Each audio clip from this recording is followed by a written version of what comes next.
السلام عليكم ورحمة الله وبركاته، أهلا بيكم في سلسلة كلام خبير على قناة بيزنس على السريع. ولأن الاقتصاد جزء مهم من حياتنا وحياة أي بيزنس، معانا دكتور كريم يحيى، مدرس إدارة الأعمال وخبير في الاقتصاد. أهلا بيك يا دكتور كريم، ومنور دايما قناة بيزنس على السريع.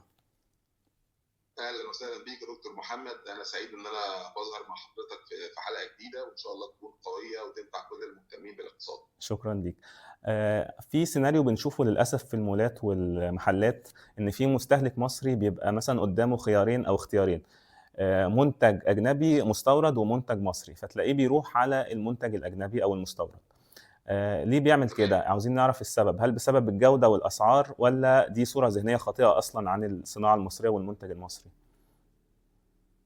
طبعا هو الموضوع فيه ناحيتين. الناحيه الاولى ان الناس تعودت تشوف المستورد دايما على انه احسن. مم. يعني الصوره الذهنيه اللي اتزرعت في دماغنا ان اللي هي عقده الخواجه اللي بيقولوا عليها من زمان، ان المستورد جودته اعلى. بالظبط. حتى في الرياضه بنشوف الكلام ده يعني.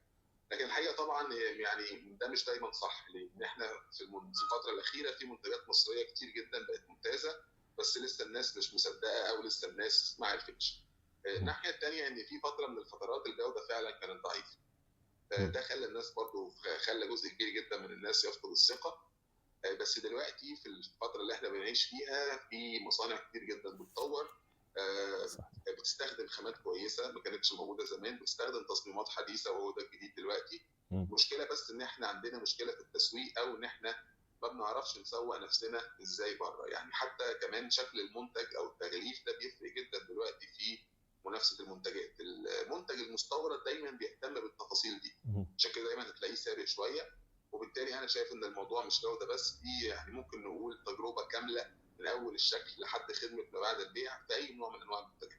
يمكن برضو الفكرة ان هو المستهلك مش بيجرب الحاجة، هو بيحكم على الحاجة من قبل ما يجربها. احنا عندنا الكاستمر اكسبيرينس اللي هو تجربة المستخدم، لازم الواحد بيجرب الحاجة وبعدين يقدر يحكم عليها ويقول رأيه فيها. ده آه، حقيقي طبعا. صحيح. خلينا نتنقل للسؤال الثاني: تطوير الصناعة المصرية دي مسؤولية مين؟ هل الحكومة متمثلة في أو الحكومة متمثلة في الدولة، أو المستثمرين وكبار رجال الأعمال، ولا رواد الأعمال اللي هم عندهم أفكار ومشاريع جديدة ويعني أفكار مبتكرة جديدة؟ طبعا هو سؤال محوري، لان هو كلهم لازم يشتغلوا مع بعض. يعني مم. الدوله تدعم الصناعه ولا الشباب ورجال الاعمال هم اللي لازم يبداوا؟ هم الاثنين لازم يشتغلوا مع بعض. مم. الدوله دورها زي دور الدول المعروف ان هي توفر ارض خصبه لبيئه العمل، يعني قوانين واضحه، تسهيلات، مصانع مجهزه، ضرائب مم. محفزه او اعفاءات ضريبيه معينه، دعم للمشروعات الصغيره. صحيح. بس كمان الناحيه الثانيه الشباب ورجال الاعمال عليهم دور كبير، لان هم لازم يبتكروا او يدخلوا المنتجات الجديده زي ما احنا بنقول، او لازم فكره الابتكار او الحاجه اللي هي هتوديك ان انت تبقى شبه المنتج المستورد. مم. بيجربوا افكار جديده، بيقدموا منتجات مختلفه زي ما احنا قلنا. يعني على سبيل المثال، بدل ما نستنى الدوله تعمل كل حاجه، لا احنا ممكن نبدا من تحت، يعني من فكره بسيطه او ورشه صغيره زي ما ناس كتير بدات، ونتطور واحده واحده. فانا بشوف في الاخر ان كنهضه صناعيه ما بتجيش من طرف واحد ابدا، الكل بيتحرك مع بعض. يعني الحكومه، المستثمرين بيمولوا، الشباب بيشتغلوا بجديه، تلاقي ان الدور تم تفعيله وجوده المنتج المصري اتحسنت كتير. يعني الفكرة ان هو الاطراف كلها لازم تتكامل وتتكاتف. يعني مثلا الدولة توفر بيئة كويسة، المستثمرين يغامروا بفلوسهم واموالهم، ورواد الاعمال ان هو يبتدوا يعملوا افكار ومشاريع جديدة. مظبوط مظبوط طبعا دول. خلينا نسأل: لو في صناعة واحدة مصرية تقدر تنافس عالميا، ممكن تكون ايه الصناعات دي؟ وايه اللي ناقصنا عشان نعمل المنافسة العالمية او نخش في المجال العالمي؟ طبعا صناعه مصر، يعني في صناعات في مصر شاطره فيها جدا.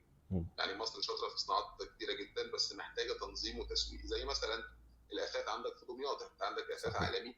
ايوه. وفي دول كتير جدا بتطلب منك ان هي تستورد النوع ده من الاساس. عندنا حرفيين شاطرين جدا، بس محتاجين نطور التصميمات زي ما قلنا، نستخدم الالات الحديثه ونعمل تسويق عالمي اونلاين. ودي برضو حاجه من الحاجات اللي هي هتودي المنتج المصري مم. الخاص بالصناعات دي في حته افضل. الملابس احنا مشهورين بيها، القطن المصري مشهور. انا اذكر ان في بعض الافلام الاجنبيه فيها محادثات كده بين الابطال ان هو بيفتخر ان هدومه من القطن المصري الخالص، وده موجود يعني. صحيح. بس طبعا ناقصنا نعمل براندات مصريه قويه، بدل ما ما نشتغل لغيرنا او ما نشتغل مع الشراكه مع شركه كبيره تانية. فانا بشوف لو ركزنا على التصميم والباكج برضه ممكن ننافس ماركات كبيره. اخر نوع صناعه زي الصناعات الغذائيه، احنا عندنا الاكل المصري مطلوب جدا بره، خاصه لو ركزنا على التغليف والنظافه والاعتماد الدولي والحاجات اللي هي الدول بتحتاجها.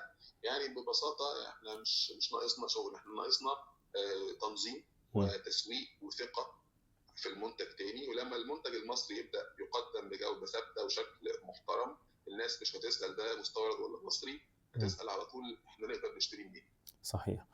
في كمان منتجات تانية برضو المصريين بينافسوا فيها، اللي هي الأسمدة والأسمنت، وفي الطاقة الشمسية. دلوقتي في مشروع في أسوان بنبان، ده من أكبر مشاريع الطاقة الشمسية حتى في العالم. مظبوط مظبوط طبعا، يعتبر تقريبا المشروع الأول في العالم دلوقتي. بالظبط. دكتور كريم، حضرتك نورتنا النهاردة على قناة بيزنس على السريع، وشكرا لمعلوماتك الاقتصادية القيمة اللي دايما بتفيدنا بيها. شكرا جزيلا دكتور محمد، وإن شاء الله كده دايما نكون يعني ضيوف خفاف على المشاهدين بإذن الله في حلقة جاية أفضل وأفضل إن شاء الله. شكرا ليك يا دكتور، وبنشكر متابعينا، ولو عجبك الفيديو دوس لايك وسبسكرايب، ونقابلكم الفيديو الجاي. سلام.